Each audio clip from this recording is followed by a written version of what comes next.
Oke teman-teman, yang perlu diperhatikan saat proses perakitan di bagian kopling motor Shogun 110, jangan sampai salah penyimpanan ring. Kalau misalkan salah penyimpanan ring bisa mengakibatkan stang piston cepat rusak, jalur oli tersumbat, piston cepat baret. Nah, perhatikan di bagian kruk as ini terdapat 4 buah lubang yang sejajar. Nah, 1, 2, 3 ya, 3. Yang bawah 1 ya. Nah, yang bawah yang saya kasih oli ini untuk pelumasan di bagian bos-bosannya. Nah, sedangkan yang di sini ini buntu. Nah, jadi masuknya nanti oli itu dari sela-sela sini. Nah, dari sela-sela broci ini ya, brocinya. Nah, masuk. Jadi bukan dari as yang saya tojos tadi. Nah, kemudian ini untuk masuk ya, setelah disaring oleh plat ini, olinya nanti masuk ke 2 buah lubang ini.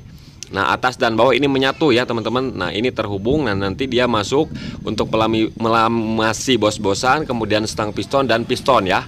Nah, jadi piston itu disuplai dari stang piston olinya.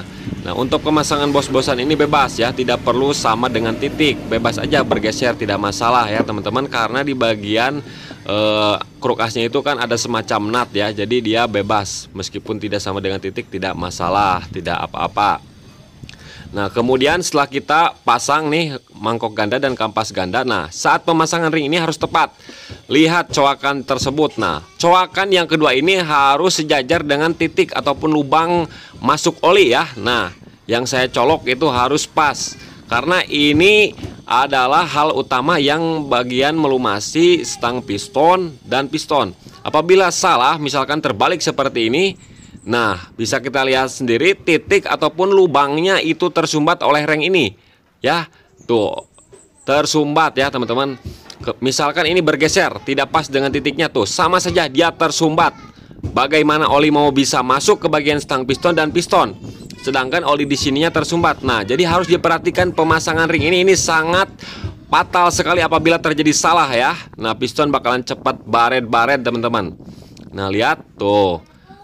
Harus pas sejajar dengan ini ya. Nah, harus sejajar. Ini untuk masuknya oli setelah disaring sama plat yang tadi. Kemudian langsung pasang ring, kemudian pasang mur. Saat proses pengencangan mur yang ini, jangan sampai sekali-kali teman-teman menahan di bagian mur magnet. Ya, jangan sampai. Kenapa jangan sampai? Karena bisa melintir kruk asnya kalau misalkan terlalu kencang. Ya, bisa merubah goyangan itu tersebut, jadinya tidak senter. Jadi harus tahan aja mangkoknya ataupun stang sernya. Nah, jadi itu poin penting ya teman-teman, jangan sampai dilakukan menahan ataupun mengencangkan mur, ditahan dari sebelah kiri. Nah, ini fungsi plat ini untuk menyaring oli ya teman-teman, menyaring oli. Nah, seperti itu teman-teman, poin-poin pentingnya. Hal sepele bisa menyebabkan motor cepat rusak, jadi harus diperhatikan.